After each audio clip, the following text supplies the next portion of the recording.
So മക്കളെ നമുക്ക് അടുത്തൊരു ക്വസ്റ്റ്യൻ നോക്കാം കേട്ടോ. അപ്പൊ അടുത്തൊരു ക്വസ്റ്റ്യൻ എന്താണ്? കോർഡിനേഷൻ കെമിസ്ട്രി തന്നെ ചോദിച്ച ക്വസ്റ്റ്യൻ ആണ്.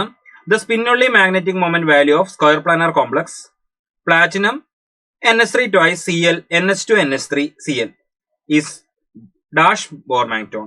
അതൊരു നിയറസ്റ്റ് ഇന്റിജറിലേക്ക് റൗണ്ട് ചെയ്യാനായിരുന്നു. അപ്പൊ നിങ്ങൾക്ക് ഈ ഒരു ക്വസ്റ്റ്യൻ കാണുമ്പോൾ അറിയാം ഇത് PT2+ ആണ്. PT2+ എന്ന് പറഞ്ഞാൽ D8 കോൺഫിഗറേഷൻ ആണ്. D8 കോൺഫിഗറേഷനിൽ എന്ത് സംഭവിക്കുന്നു മക്കളെ? 1 2 3 4 5 6 7 8 നമ്മൾ D8 കോൺഫിഗറേഷൻ വരുന്നു 5D സീരീസിൽ. ഇനി നമ്മൾ എന്ത് ചെയ്യുന്നു? ഇവിടെ ഉള്ളത് 5D സീരീസ് ആയതുകൊണ്ട് തന്നെ പെയറിംഗ് നടക്കുന്നു. 1 2 3 4 5 6 7 8. സോ നമുക്കൊരു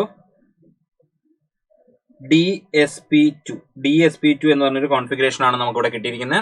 അപ്പൊ ഈ DsP2 കോൺഫിഗറേഷൻ ആണ് കിട്ടിയിട്ടുള്ളതെങ്കിൽ DsP2 എന്ന് പറയുമ്പോൾ ഫുള്ളി പെയർഡ് ആയിട്ടായിരിക്കുന്നത്. ഫുള്ളി പെയർഡ് ആണെങ്കിൽ what will be Bohr magneton?